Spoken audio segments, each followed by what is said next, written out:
environmental chemistry course, we went to the Jacksfork River over the weekend.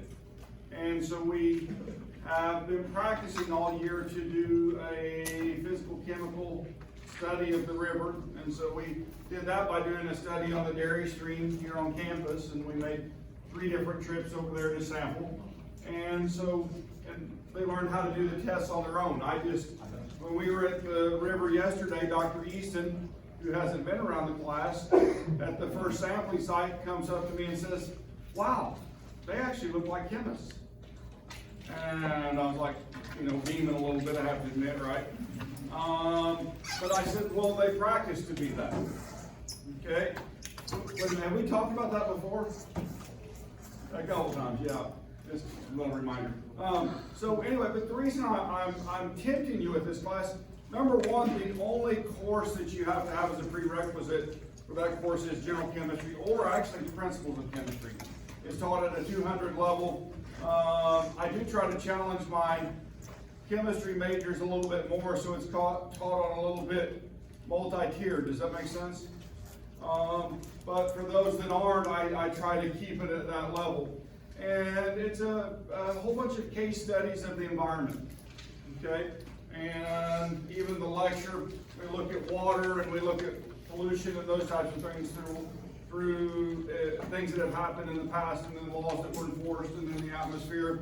And then we did the lithosphere, and now we're moving on into toxic waste, which is one of my favorite areas. And so anyway, so I'm just tempting you with that course. It's different than any other chemistry course that you'll take. And this year was weird because I didn't get to do the normal course. Normally we would have gone to a coal power plant, a municipal water treatment plant with laboratory, a wastewater treatment plant in that laboratory, a landfill, limestone quarry, and the Jacksfork River. Seems like there's one more that we would have normally gone on, but because of COVID, the course kind of was morphed into a more laboratory-oriented, like Gen Chem. In 2 years, be back to what it was, right? That's what I'm hoping. So anyway, so just throwing that out there. That's advertisement 2 years in advance, prepping you for it. Okay, so it's a lot of agronomy majors in there because it's required for their major, but I like to pick up a few science majors, biology and chemistry, and even like in the case study of the Jacksfork, if someone who's a biology major would like to do bacterial cultures and those types of things, then we've had that done in the past. We've also looked at some aquatic organisms for different types of pollutants through extraction and so on. So just throwing that out there. Cool? All right. Housekeeping. There are 6 lectures left and 1 final. There is a poster session on Thursday at noon during finals week, and that will last till 1:30. I actually was talking to Dr. Easton about the lunches, and a couple people had said they weren't on the food plan, but he said that maybe we could come up with some money and pay for those lunches. So that's very possible, okay? I'll be working on that. Is that cool? Yeah. How many people would that be? 1, 2, 3? Don't have a meal plan? Okay. Yeah. Anything else? Any other housekeeping? All right. We have finished chapter 17. Okay. And we're moving on to chapter 18. All right. Rumor has it there's a lot of equilibrium mathematics in chapter 17 homework and chapter 16 homework. Yeah. It still is like every 3rd chapter is bonus, right? Yeah. So 17 is bonus? Probably I'd have to look to see which ones they are. There's actually 2 more that are bonus following that. There's electrochemistry and radioactivity, and they're both open and you can work on them And those are available points. Okay, in fact, I encourage it, right? We've actually done a lab on electrochemistry, go in and do some of the problems to reinforce that. I'm not sure that we'll get there in lecture, okay? We may get a couple slides in that last week. The radioactivity chapter, we're just going to cover it in lab, right? So just to let you know that, now I'm gonna lecture a little bit longer. I'm gonna lecture in lab, just warn you guys, okay? And then there's one experiment I'm gonna shorten down a little bit, and so that we can finish easily, okay? So that's this coming week. Cool? Yeah. All right, so any other questions? Your last lab will be done next week, radioactivity, and that will be due the following week when we come in and do our poster practice and finish that up, yeah. Did y'all go fishing or anything on the float? Nobody fished. We actually sampled water in 3 locations at Alley Springs. We shortened our float a little bit because the weather wasn't very nice, and when you have some people who haven't floated, sometimes they flip over and get really cold and wet, and then the weather's miserable, then that makes it worse. And so we actually did have a couple people that went swimming intentionally, but nobody flipped. But anyway, we went and sampled at Alley Springs, then we went up and hiked around the spring, did a little 3/4 mile hike, and then went down to Eminence, the city park, and sampled there. And we floated down to Shawnee Creek. We got to see the wild horses down there. I asked Dr. Easton to see his picture because he didn't end up floating. His wife thought it was a little bit too chilly for her. And so they went on down to Shawnee Creek, and there's a herd of wild horses. And so the wild horses actually came into the campground, and they were lined up. He got a picture to go into the ladies' bathroom, like a couple, 3 horses. And the front horse was actually licking the salt off of the door handle. And so it looked like she was trying to open the door. It's hilarious. I mean, it's a once of a lifetime amazing pictures, right? So anyway, so we saw the wild horses. Then my mom has a farm just up the road from there, a mile away or so. And we went there. I slept in the bed. I put all the students in tents out in the yard. And then we had chili for dinner, sat around, sang songs around the campfire for a couple hours, played kick the can. I didn't play, I watched, it was funny. Yeah, you guys have energy. College students, that is. And then after that, we got up the next morning, we had a big burrito breakfast, and then we went to Rocky Falls. And if anybody's been to Rocky Falls, it's quite beautiful. It's a granite structure. Big stream coming down it, great area. We went up and did a devotional at the top of the falls, and then everybody hiked for about an hour and a half. Some people went to the top of the mountain, others went down and followed a trail, the Ozark Mountain Highland Trail, and figured out that from there you can get to a mill pretty quickly and some other areas. And so I think we're going to plan to hike that direction one of these days. So sound fun? Yeah. So maybe next time we go, we'll do that. And what was the question originally? Got lost. Fishing, no fishing. So those are all the activities, right? There are a few fishing rods that came, but nobody got them out. So, yeah.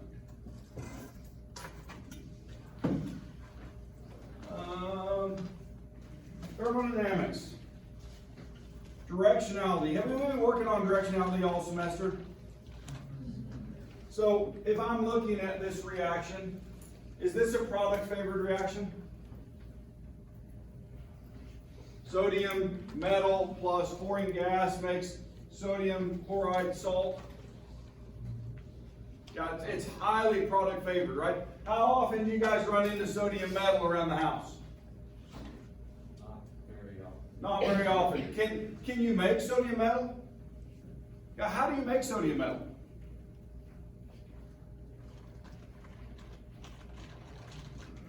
The best way is to take sodium salt and,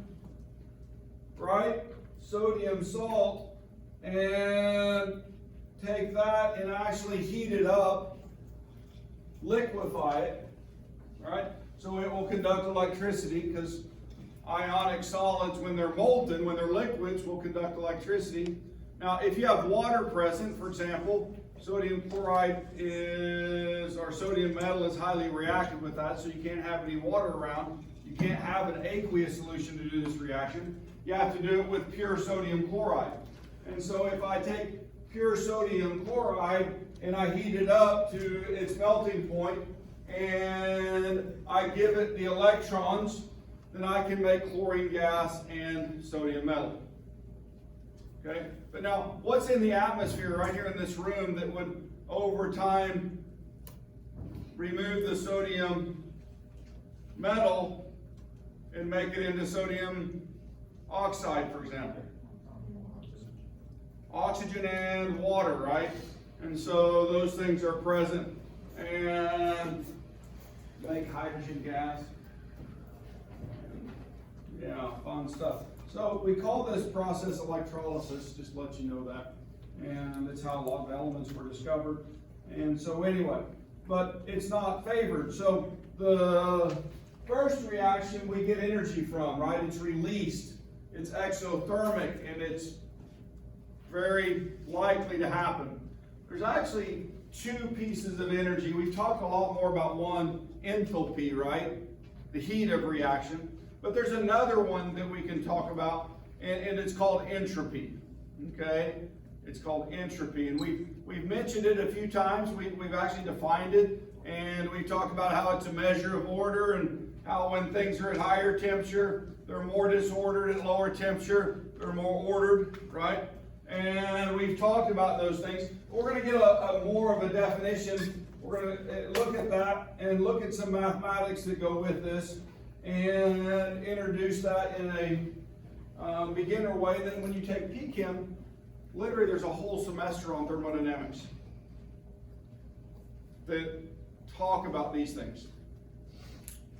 Okay? And we're going to do it in very specific, defined conditions which make the math easier. You guys with me? And in Chem, then we learn how to actually do it with those things not easily done. Does that make sense? Yeah, well, actually that's not true always.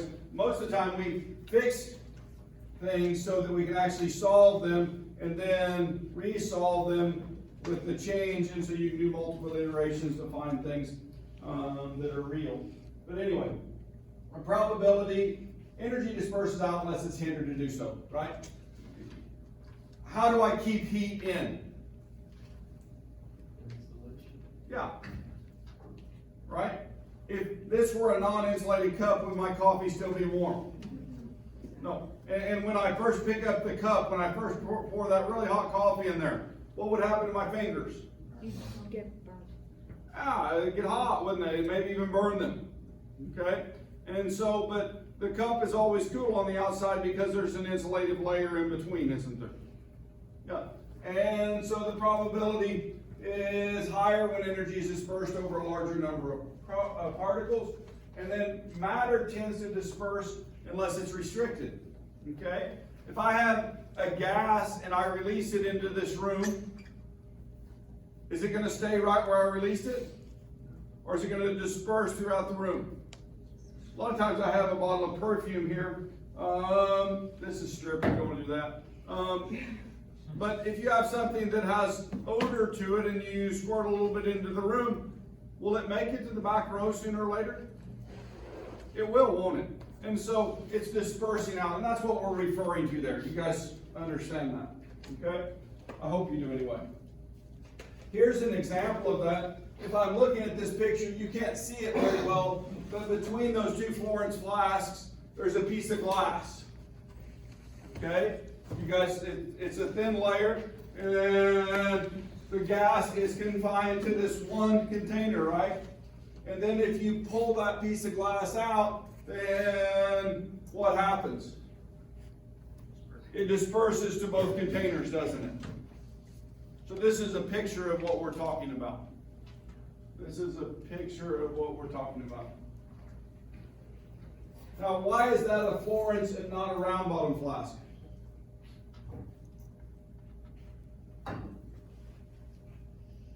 It's flat on the bottom.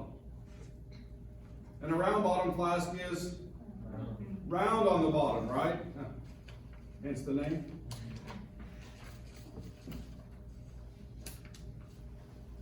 All right. Entropy. So what we're seeing there in that previous slide is a example of things become more entropic if they're left to their own action, right?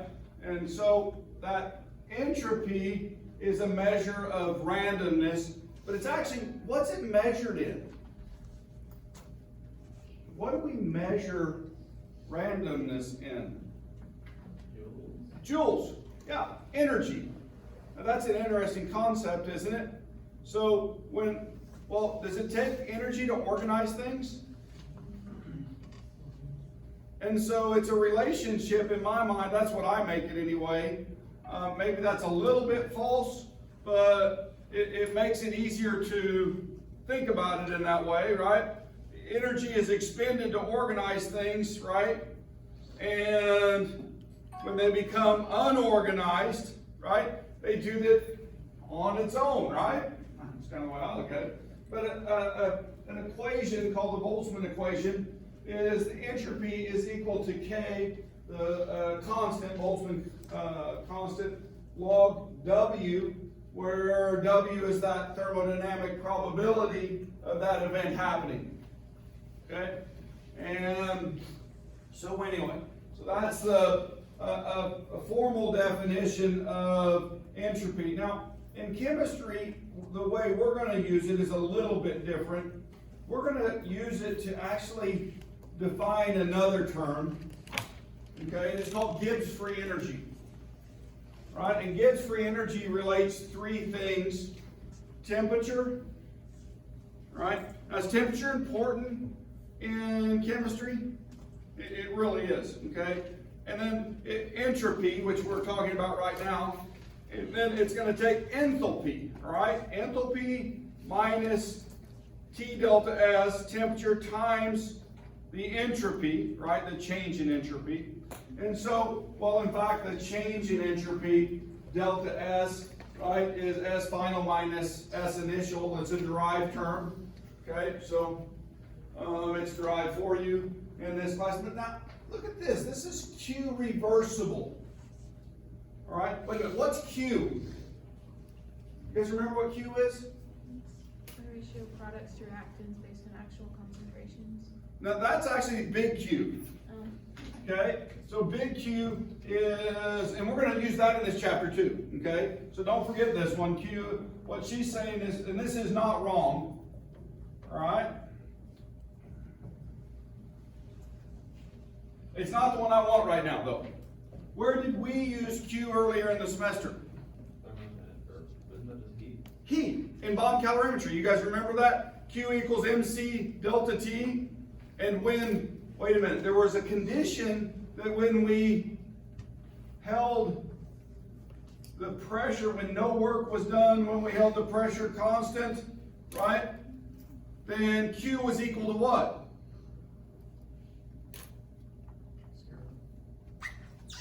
It was equal to the enthalpy, the heat of reaction. You guys remember that? We used it in calorimetry to find the heat of reaction because we held the pressure constant for the reaction.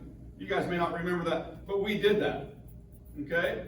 Now wait a minute. What did I say Gibbs was related to? Delta G, right, equals delta H minus T delta S. Q and delta H, right? Now wait a minute. Let's look at this equation for a second. And I want to talk about something. I'm going to define one condition of delta G right now. Okay? When delta G is at 0, right?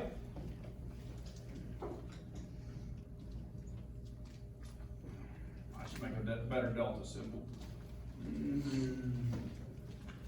Right? When delta G is at 0, we're at equilibrium. When delta G is at 0, we are at equilibrium. Now, that means that when we're at equilibrium, let's rearrange this equation. Okay? And so, if I subtract or add T delta S to both sides, right? T delta S, and that term would go away. And then if I divide both sides by T, what do I find?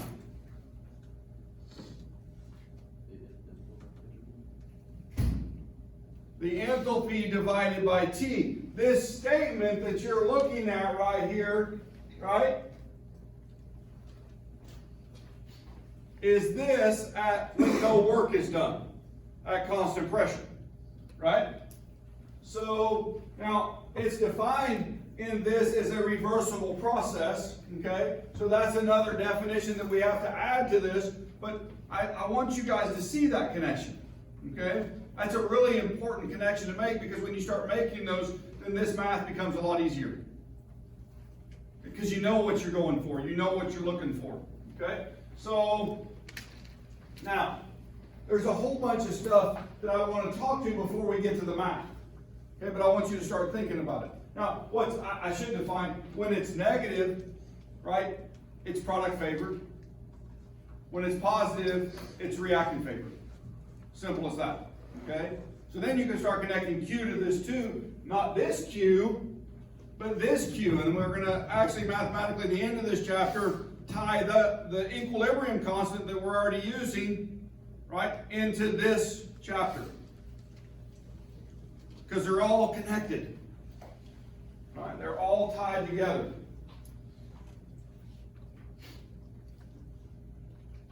All right. These are some definitions that we have learned already, but just a reminder, okay? If I'm doing my reaction in that good old beaker, right? I've got my beaker, and this is the system, right? And surroundings. Is there energy moving back and forth between the two? Yep. And then what encompasses all of those? The universe, right? And so combination of the system and surroundings.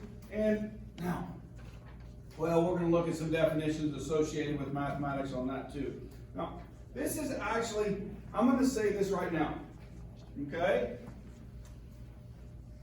Solids of the same material are less entropic than liquids, which are less entropic than gases. Solids are less entropic than liquids. Liquids are less entropic than gases. Or, if you want me to say it this way, gases are more entropic than liquids. Liquids are more entropic than solids. You guys, yeah, okay, good. All right, and so if I'm looking at this table, these are standard molar entropy values, okay? We can find these. This is delta S, okay? Another way to say that. And if I notice graphite is 5.740, what phase is that in? Solid phase. Graphite is a little black solid. If I have gaseous carbon at the same conditions, then what's the entropy for that? It's right below it. A lot more, 158 joules per Kelvin per mole. Yep. Is entropy almost always proportional to the speed of the molecules? So that plays a big role in it, yes. Okay? So a solid is more organized and moving slower than the liquid, which is moving slower than the gas. So that does play a role in it. But we could also talk about other things such as the complexity of structure. And so we're going to hit some more things in addition to that which change the entropy. Well, in fact, you can see it right here. If you look at the CH3, right? And then look right below that. There's a one longer chain, right?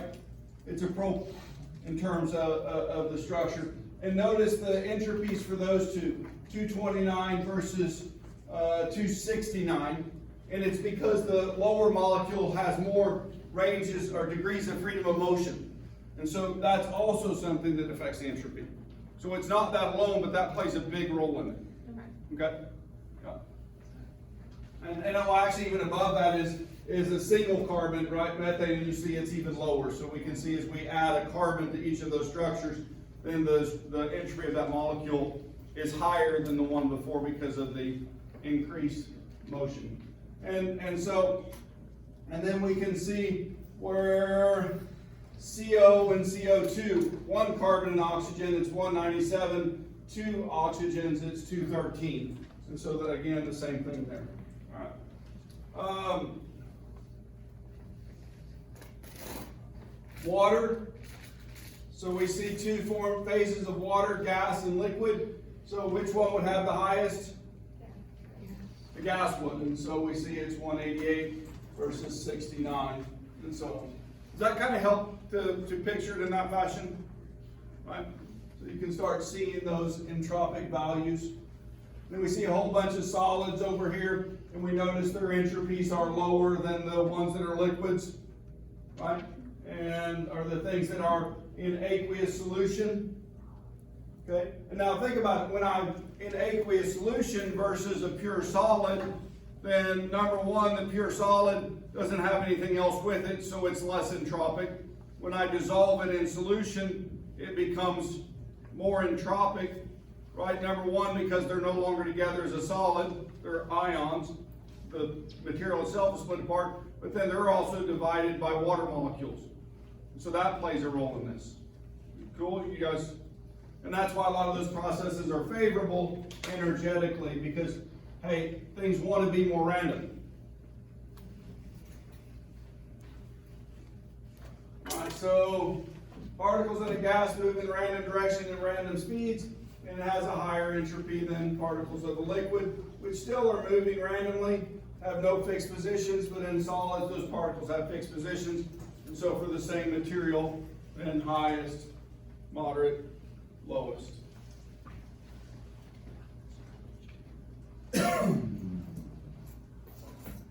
All right, so this is showing the relationship that I was talking about with more complex molecules. So here's our propane at 269, and our carbon dioxide at 213, and argon at 154. They're comparing these three molecules, or these three atoms and molecules, because if you'll notice, their molecular weight is very similar, right? So mass-wise, they're about the same size, but the one that's more complex has the highest entropy. Structure makes a difference. I've never said that before. Here's some questions. See if you can answer them. True or false? Entropies of gases are higher than liquids, which are higher than solids. Okay. How about this one? Entropies are higher for more complex structures than simpler structures. True. Entropies of ionic solids are inversely related to the strength of the ionic forces. Oh, we didn't talk about this one. Well, what do you think? So if I have sodium fluoride and sodium chloride, which one's going to have the highest attraction? Which is the strongest magnet? Sodium's the same, so we're talking about fluorine and chlorine. Fluorine's the stronger magnet. Which one of them has a higher entropy? You want to guess? The sodium fluoride or the sodium chloride? The fluoride. Okay, so we can go back to our table and we can see that. I forgot to mention that one. But you guys are pretty good about deducing those types of things. And so sodium fluoride 51, sodium chloride 72. So the stronger that attraction, right? Well, why is that? It's harder to make it disordered, isn't it? Right? Isn't something that's more tightly held together harder to take apart? Yeah. All right, next one. Let's try again. Entropy increases when making solutions of pure solids or pure liquids in a liquid solvent. So if I take a pure solvent and a pure solid and I put them together, and mix them, does the entropy increase or decrease? It increases. It becomes more random, doesn't it? Okay?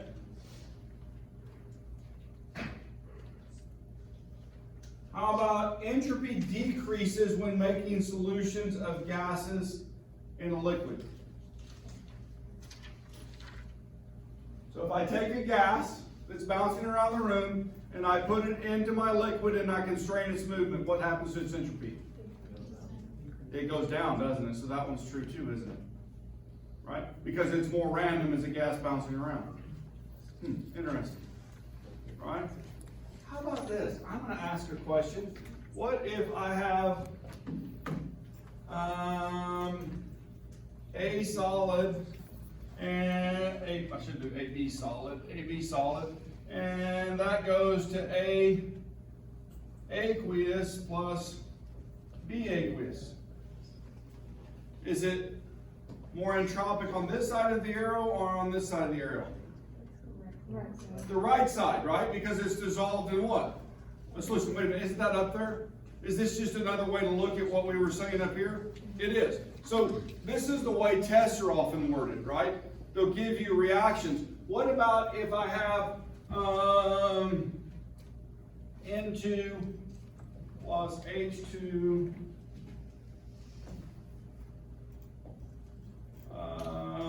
open the equilibrium sign there. NH3, and so that means I need 2 of those, 3 of those, and that 1 of those. Is that right? Yeah, that's how it works. Okay, so I got it balanced. Which side of the arrow is more random? The left side. I've got 1 mole plus 3 moles, 4 moles of gas. I've got how many moles over here? 2 moles of gas. Which one's more random? The left side. This side, right? Entropically, this is favored, right? Unless, wait a minute, what can I do to change that? What can I do to make it physically want to shift this way? Compress it. Compress the gas.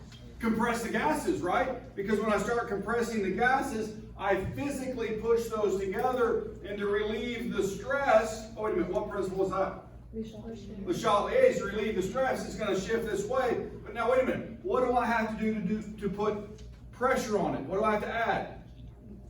Heat or, there's another word I'm looking for, energy, right? I have to put in energy to compress the gas, and so I'm overcoming the entropy. You guys catch that? Yeah. So I didn't change the temperature at this point. All I'm doing is compressing it. Okay? So I'm trying to overcome the entropy. It wants to be more disorganized, especially if I don't constrain it. But if I constrain it and then constrain it more, then it will try to relieve that pressure. Yeah. And so that's all connected to what we're talking about right now. Right? So we have a mathematical method to look at this, right? And in such a way that we can predict the direction a reaction will go, number one, right? And then we can actually even determine how much energy we need to get it to go that way, or get it to go the backwards way. Okay? So anyway, entropy and dissolving. So if I take pure water and pure propanol, right, and I put them together and mix them, which is more ordered?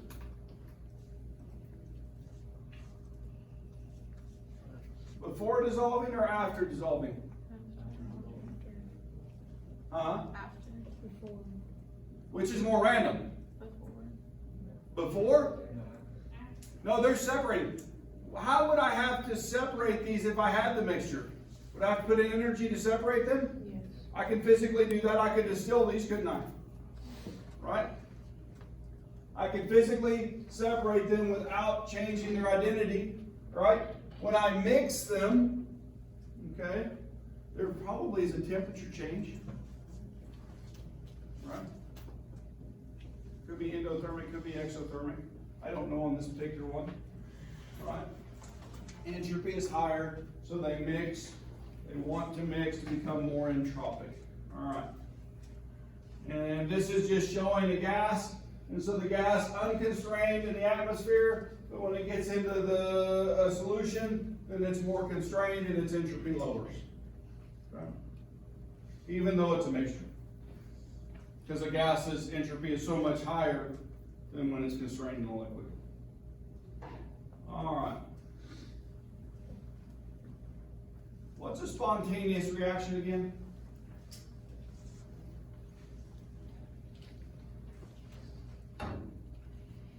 What's a spontaneous reaction? I want you to have this definition. I'm going to ask you so you can put it in your brain. I know you can read it right up there. What is it?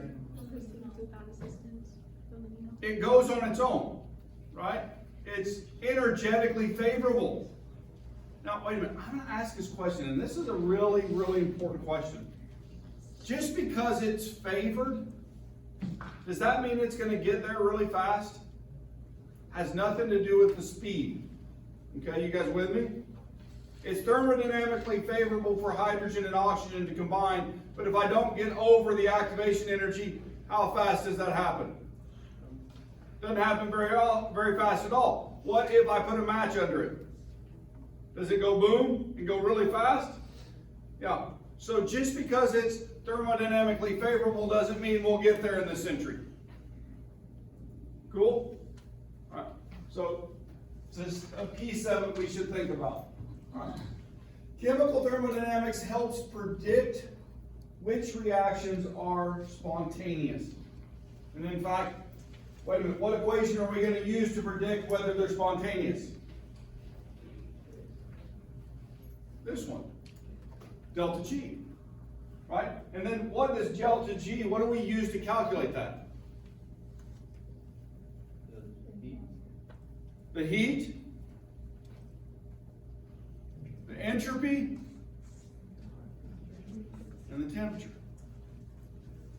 It's interesting, isn't it? All right? Well, I should say it this way. The change in heat, the change in entropy, right? Because we're talking about those changing to predict. Is it hard to calculate absolute values sometimes? The absolute entropy or the absolute heat? Yeah. And so we're always measuring the changes in. Just to let you know that. That's what we're really good at. We like changes. So, now, you guys remember we have done an expression exactly like this, except instead of that S being in it, what letter was in there? An H, right? And so the standard state, delta S, standard state, is the sum of the moles of product, right? Times the S standard state of the product minus the sum of the moles of reactant, right? Times the standard state value for the reactant. And where did we find those? Appendix J. Okay? So in fact, if you go back here to Appendix J, here's Appendix I, H-I-J. I went the wrong direction. I don't know how to do my alphabet. I have to do it in my head. Anybody else have to do that way? Or out loud even sometimes, like I just did? Yeah, A, B, C, D, yeah, I know. That's bad. Delta H, standard state. S, standard state. And guess what else is in here? We're going to get to it in a little bit. Delta G. They're all on the same table. You think they might be connected? Yeah. Okay. So, all right. You guys have done this for delta H. I know you can do this calculation for us. Cool? All right. So, here's an entropy energy diagram. We've looked at a lot of these that instead of entropy, it's an enthalpy right here. Change in heat. This is looking at initial state to final state, and the delta S of the surroundings increases 430 joules per Kelvin. So that means if the energy in the surroundings increased, what happened in the system? It had to decrease proportionally, right? So if I take delta S system, right, negative 332.3 joules per Kelvin, and then I add that to this, then what I find is that those values are equal. So what I'm saying is that when all of those are summed together, then we can account for all of the energy.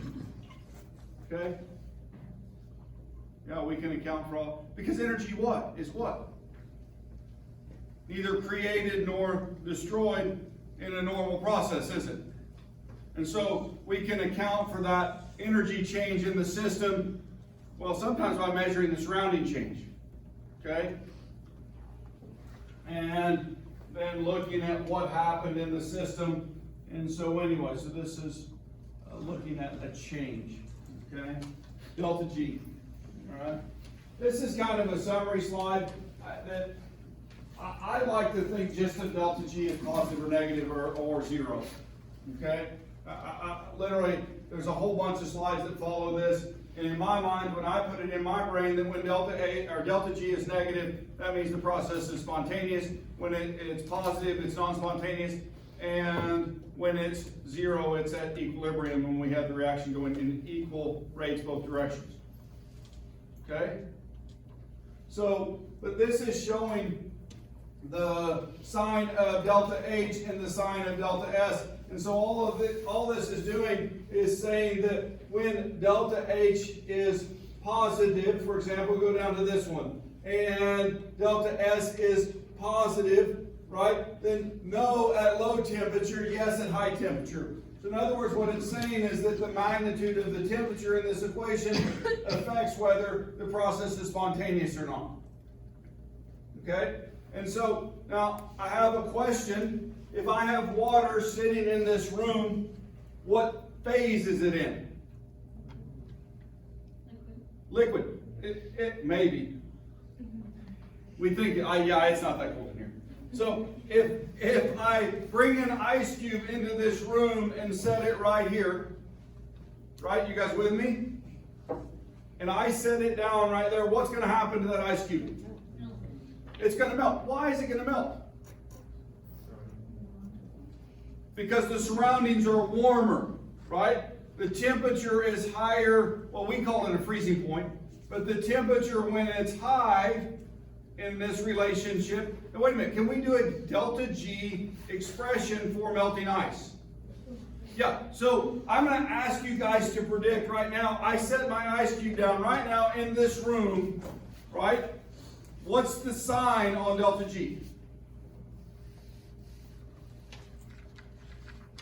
What's the sign on delta G if I set an ice cube down in this room that that's going to melt? It's negative. It's a spontaneous process, isn't it? Yeah. And if I put liquid water down here and I'm expecting it to freeze, is it going to freeze? No.